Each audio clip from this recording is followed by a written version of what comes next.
Olá, bom dia para você, seja bem-vindo a essa edição. Nós estamos ao vivo, agora 8 horas 31 minutos pelo horário de Brasília, nosso horário de sempre. Vamos então começar esse dia bem informados? Pega o seu cafezinho que chegou a hora de conferir comigo. Quais são os assuntos que estão em jogo nessa terça-feira no Brasil e no mundo? Vamos conferir os destaques desse 12 de março. Abro para vocês o nosso cardápio de notícias. Receita libera programa do Imposto de Renda 2024 para download. Tribunal Superior Eleitoral terá centro de enfrentamento à desinformação nas eleições municipais. Na Venezuela, Nicolás Maduro disputa sozinho a indicação de seu partido e será o candidato ao terceiro mandato no país. A Agência Europeia do Meio Ambiente alerta que, sem intervenções urgentes contra as mudanças climáticas, a Europa poderá enfrentar consequências catastróficas. A gente te conta tudo isso e muito mais a partir de agora. Seja muito bem-vindo. Bom, a Receita Federal libera hoje o Programa de Declaração do Imposto de Renda 2024. O download, que seria liberado apenas na sexta-feira, dia 15 de março, foi antecipado e, com isso, o contribuinte que tem conta na plataforma gov.br, nos níveis prata e também ouro, já pode visualizar a declaração pré-preenchida. Veja como. A antecipação permite ao contribuinte verificar quais documentos e informações são necessárias para preenchimento e adiantar o levantamento dos dados. Segundo o subsecretário de Arrecadação, Cadastros e Atendimento do Ministério da Fazenda, a declaração pré-preenchida pode ser uma ferramenta para agilizar e facilitar a prestação de contas. A porcentagem de contribuintes que utilizaram a ferramenta mais do que triplicou, passando de 7% para 24% entre 2022 e 2023. No dia 7 de março, a Receita Federal publicou as regras da declaração no Diário Oficial da União. O prazo de envio dos dados vai até o dia 31 de maio. Mais de 43 milhões de declarações são esperadas. Lembrando que deve prestar contas com a Receita Federal todo trabalhador que recebeu mais de R$ 30.639,90 em 2023. Por falar em imposto de renda, a partir deste ano, com as novas legislações, detentores de bens no exterior e fundos exclusivos terão que fazer a declaração do imposto de renda. Vamos conferir agora com o Anderson Nascimento o que mudou. Antes da mudança de regras, a tributação de fundos exclusivos, aqueles personalizados para pessoas de alta renda, ocorria somente no momento do resgate da aplicação do dinheiro. Agora, esses fundos serão submetidos a uma tributação semestral periódica, com alíquotas de 15% no caso de fundos de longo prazo e de 20% nos de curto prazo. Já na taxação de offshores, os investimentos no exterior ocorriam apenas se uma empresa transferisse os lucros da companhia para o sócio, pessoa física no Brasil. Caso os recursos fossem mantidos fora do país, a tributação seria adiada ou nem chegaria a acontecer. Agora será feita a cobrança com alíquotas de 15% de forma anual, independente dos valores e rendimentos. Além disso, agora há uma exigência para a detalhação dos trusts, instrumento de gestão patrimonial, com o objetivo de individualizar e identificar precisamente essas estruturas em declarações fiscais. Todas as medidas têm como objetivo elevar a arrecadação federal em um esforço do Ministério da Fazenda para zerar o déficit primário neste ano. Esse é nosso repórter Anderson Nascimento, direto do Rio de Janeiro, trazendo aí pra gente mais informações. O Tribunal Superior Eleitoral vai ter um centro de combate à desinformação e deepfake nas eleições. A partir de hoje, a Corte passa a contar com um órgão que vai atuar contra discursos de ódio, discriminatórios e também antidemocráticos. Vamos ver. A ideia é que o Centro Integrado de Enfrentamento à Desinformação e Defesa da Democracia atue para promover cooperação entre Justiça Eleitoral, órgãos públicos e entidades privadas, em especial as plataformas de redes sociais e serviços de mensageria privada, durante o período eleitoral, para garantir o cumprimento das regras estabelecidas pelo plenário do TSE para a propaganda eleitoral. O CIED vai auxiliar os tribunais regionais eleitorais no aperfeiçoamento do uso da inteligência artificial nas eleições, no combate à desinformação e à deepfake e na proteção à liberdade de escolha dos eleitores. Também terá papel importante na educação em cidadania, nos valores democráticos e nos direitos digitais. O atual presidente do TSE, ministro Alexandre de Moraes, vai comandar as atividades, que ainda vai ser integrado por uma equipe de servidores do Tribunal Superior Eleitoral. Além deles, devem ser convidados a participar do CIED a Procuradoria-Geral da República, o Ministério da Justiça e Segurança Pública e o Conselho Federal da OAB. O tenente-coronel Mauro Cid prestou depoimento à Polícia Federal em Brasília por mais de 9 horas. A oitiva começou por volta das 3 horas da tarde desta segunda-feira e só terminou no início da madrugada. Mauro Cid foi ouvido como colaborador no inquérito que investiga uma suposta tentativa de golpe de Estado. Cid não é investigado neste caso. Ele fechou um acordo de delação premiada com a Polícia Federal em setembro do ano passado e, desde então, ele tem a obrigação de dar novas informações para a polícia. O governo federal retomou a construção de 40 mil moradias do programa habitacional Minha Casa Minha Vida. As unidades que estavam paradas serão destinadas às famílias da faixa 1, com renda de até R$ 2.640. O programa Minha Casa Minha Vida já entregou mais de 6 milhões de habitações desde que foi criado em 2009. E desta vez, o governo federal vai anunciar a retomada de mais 37 mil obras do programa para famílias na faixa 1, aquelas com renda de até R$ 2.640. O ministro das Cidades, Jader Filho, afirmou que o número vai chegar a 40 mil, porque pretende incluir empreendimentos invadidos e com problemas de documentação como alvarás, por exemplo. Ou seja, serão retomadas as obras de construções paradas ou abandonadas, como os empreendimentos na Baixada Fluminense, a cidade de Belfor Roxo com construções desde 2014 e em Queimados, cuja obra foi contratada em 2015. Ele ainda acrescentou que o prazo de entrega das obras depende do andamento do projeto. Do total de empreendimentos, cerca de 4.900 unidades estão no estado do Rio, que concentra a maior parte das obras que serão retomadas. Algumas delas foram invadidas e vão necessitar de uma parceria com as prefeituras para acelerar o processo que estão na Justiça. Segundo a pasta, somando recursos que sobraram do ano passado, foram repassados ao Fundo de Arrendamento Residencial e Fundo Desenvolvimento Social cerca de 14 bilhões de reais do orçamento da União para retomar as obras paralisadas do programa. Mas mesmo com o esforço concentrado para acelerar as obras, ainda sobra um estoque de 30 mil obras antigas com problemas. Neste caso, será feito um estudo detalhado e nos casos em que financeiramente não compensa retomar, o empreendimento será desmobilizado e o processo encaminhado aos órgãos responsáveis para a apuração de responsabilidade. No ano passado, foram retomadas 20 mil obras paralisadas. Vamos falar agora de saúde. Agora a gente vai falar sobre a dengue. O Brasil já registrou mais de 390 mortes pela doença neste ano. E os casos registrados confirmados já passam de 1,5 milhão. O painel de monitoramento das arboviroses do Ministério da Saúde apontava na noite de ontem 391 mortes por dengue desde janeiro. De acordo com o levantamento, os casos prováveis da doença chegaram a 1.538.000 e a 854 mortes em investigação. Entre os casos prováveis, 55,5% são de mulheres e 44,5% de homens.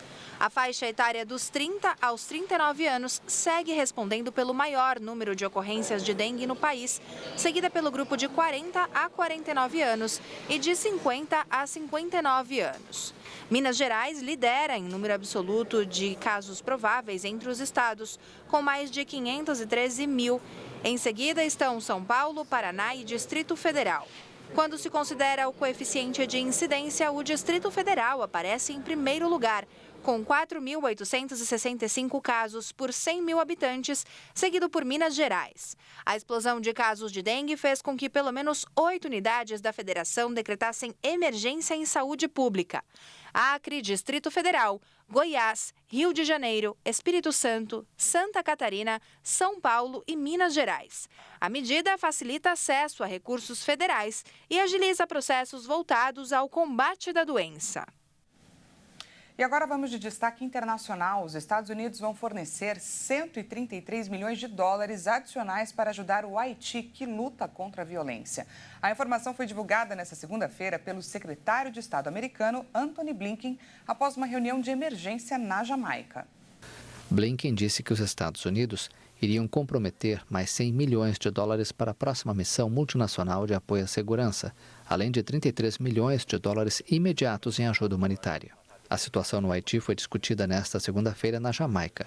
Blinken foi a Kingston para participar do encontro convocado pela Comunidade do Caribe. Além dos Estados Unidos, representantes da França, Canadá e ONU estiveram na reunião de emergência. O Haiti sofre com a violência provocada pela atuação de grupos criminosos. No fim de semana, diplomatas europeus e americanos foram retirados da capital Porto Príncipe devido ao aumento da violência das gangues. A capital está tomada por uma aliança de gangues que exige a saída do primeiro-ministro, Ariel Henry. Agora são 8h41. A gente vai para um rápido intervalo e na volta você confere. Nicolás Maduro disputa sozinho a indicação de seu partido e será candidato ao 3º mandato na Venezuela. E ainda, a Agência Europeia do Ambiente alerta que sem intervenções urgentes contra as mudanças climáticas, a Europa pode enfrentar consequências catastróficas. A gente volta já já. Não perca!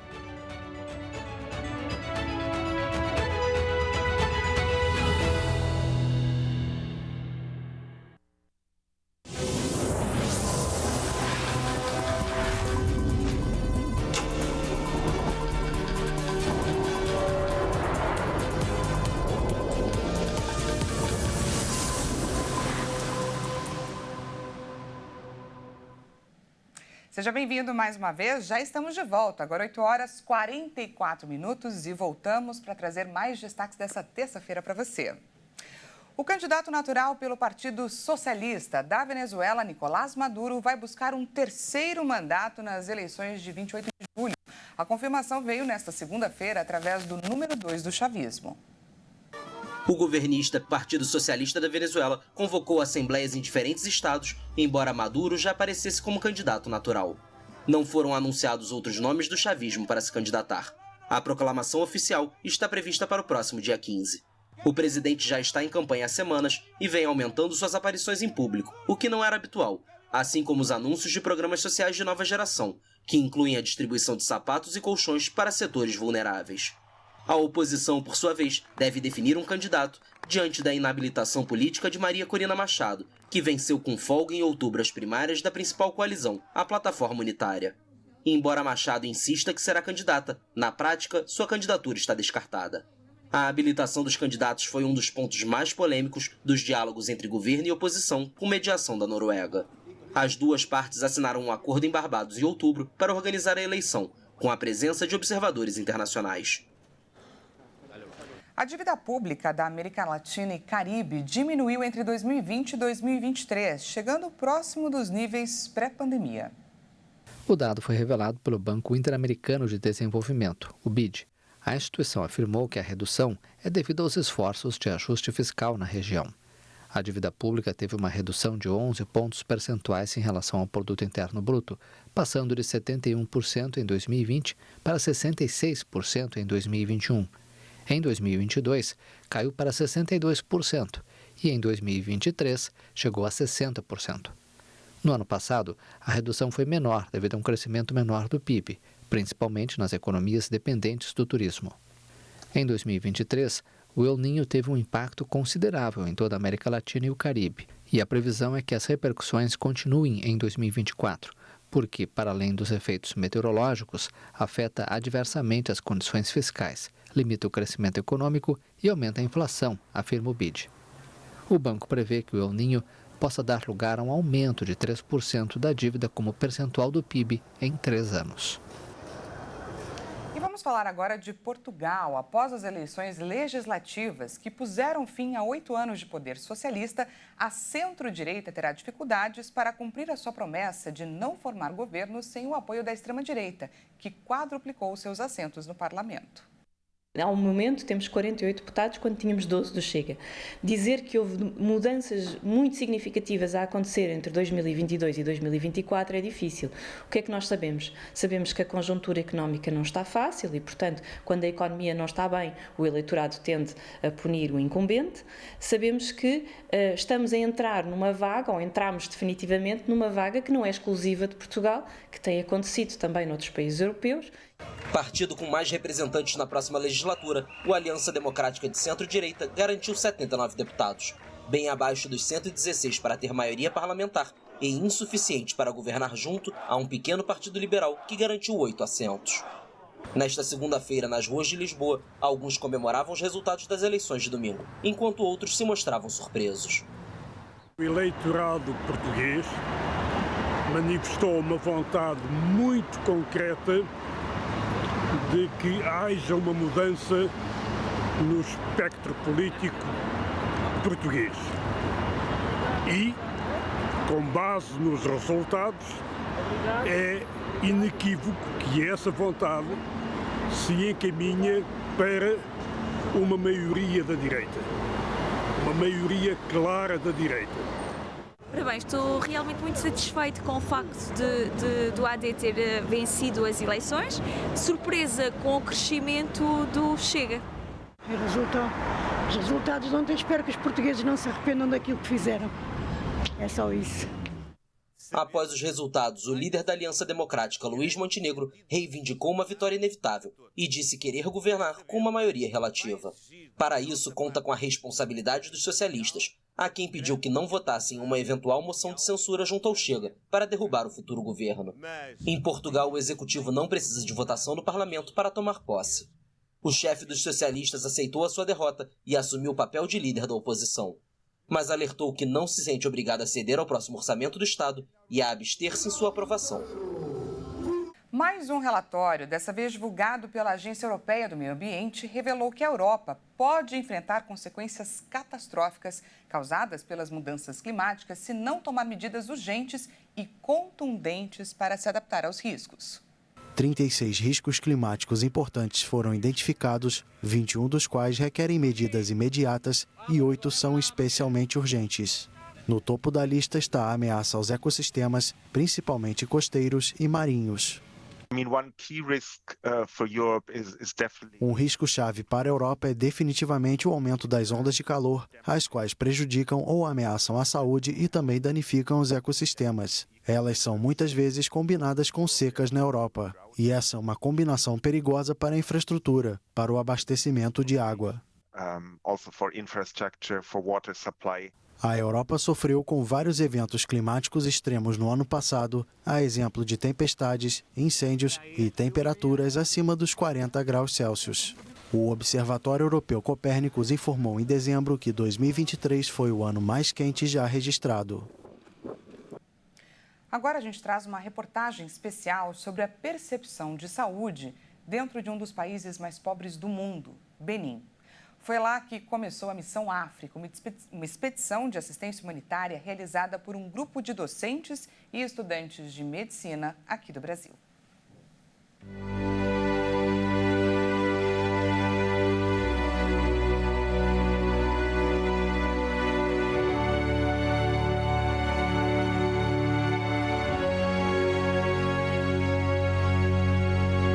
Sobre a escola sem paredes nem livros. Sobre a criança que sonha em escrever, mas teve a mão queimada pela mãe. Sobre a falta de comida, água, médicos.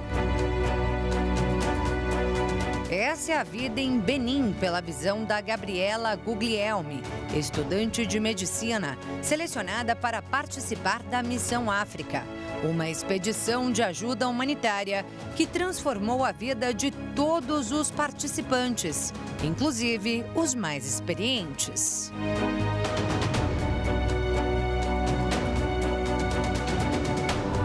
Eu posso dizer para você que nós, os nossos estudantes, pelo menos dia sim, dia não, nós parávamos para fazer as nossas reflexões daquilo que a gente tinha visto e nós chorávamos, assim, porque as emoções vinham muito à flor da pele. O doutor José Lúcio Martins Machado é cirurgião pediátrico e executivo da Inspirali, uma das principais organizações de educação continuada na área médica no Brasil, responsável pelo projeto em Benim, um trabalho de medicina humanizada para a atividade prática e de extensão universitária ao currículo dos 30 futuros médicos selecionados, mas que ofereceu muito mais do que isso a eles e aos 14 docentes envolvidos na missão. Foram várias histórias foram várias histórias e realidades bem impactantes, assim. Atender crianças desnutridas, idosos desidratados, pessoas que estavam há mais de 3 dias sem comer, eu acho que foi muito desafiador. Em Benim, a mortalidade infantil chega a quase 50% no primeiro ano de vida. E cada 5 crianças que morrem de 0 a 5 anos, 3 morriam de malária. E malária é uma doença prevenível. Muitas situações que estão relacionadas a doenças da pele ligadas à falta de higiene pessoal, de banho, porque as pessoas não têm água. E se não tem água, imagine hospitais. O cirurgião conta que 90% da população visitada pelo grupo de brasileiros nunca tiveram acesso a cuidados médicos, nem mesmo os mais velhos, como este homem de 65 anos. Foi Gabriela quem o atendeu. Diz que ele tinha dores crônicas pelo corpo todo.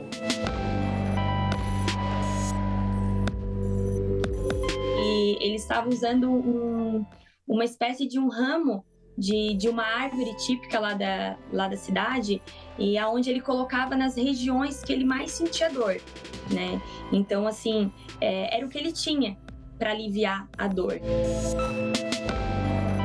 Os atendimentos eram muitas vezes realizados em blocos de tijolo e bancos que serviam de macas, em consultórios improvisados, debaixo da sombra de uma árvore. Por dia, cerca de 300 pessoas foram atendidas. Ao todo, mais de 3.000 receberam assistência médica em 10 vilarejos de Benim. Primeiro que as pessoas elas se sentiam extremamente agradecidas porque eram oportunidades únicas delas terem uma atenção e o carinho que a gente podia levar, o afeto, o toque, né? A capacidade de nós escutarmos. Um trabalho humanitário que pode ser muito maior. No Brasil, nós temos 400 escolas de medicina.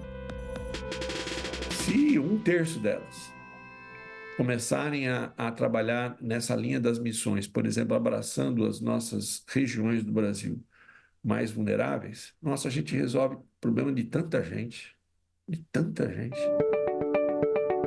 E algumas parcerias já foram firmadas. Uma delas entre a Inspirali e a Universidade de Cotonou para o intercâmbio de estudantes e auxílio em um programa de vacinação que a organização visa implementar em Benim, com apoio do Ministério da Saúde brasileiro.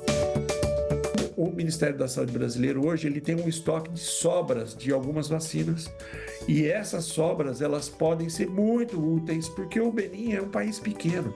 O Benim é um país de 10 milhões de habitantes. Imagina que a zona leste de São Paulo é maior que o Benim.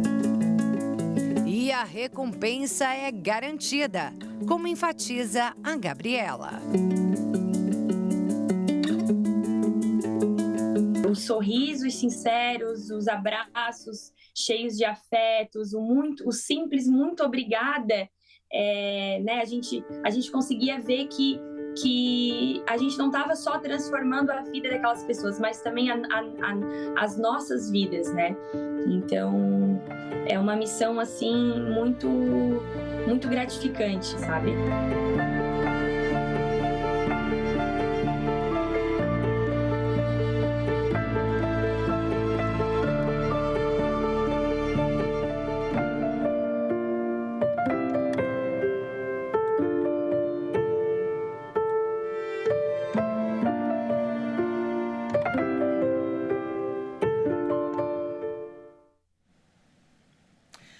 nós vamos encerrar o jornal com um nascer do sol lindo. Mas não é o nascer do sol aqui no Brasil, não, apesar de termos muitos lugares maravilhosos. É o nascer do sol de Nova York, nos Estados Unidos. Agora você pode ver o dia clareando ao fundo na grande metrópole americana. A diferença de hora de lá para São Paulo é de 1 hora. Mas mesmo assim, aqui no Brasil o sol costuma nascer já mais cedo. Além da diferença de fuso, enquanto aqui o sol começa a dar as caras por volta das 6 horas da manhã, lá isso acontece por volta das 7 horas. Agora são 7 horas e 58 minutos por lá. Nós trazemos essa imagem para te despertar, para te acordar para essa terça-feira, para que essa seja uma terça-feira que você consiga realizar muitas coisas, para que você chegue no finalzinho do dia com a sensação de dia, de dever cumprido. Essa edição fica por aqui. Muito obrigada pela sua companhia. Daqui a pouco, 10 horas, Juliana Dariva chega com mais notícias para você. E eu volto à 1 da tarde com aquela seleção das notícias mais importantes da manhã dessa terça-feira. Portanto, não perca. Até lá.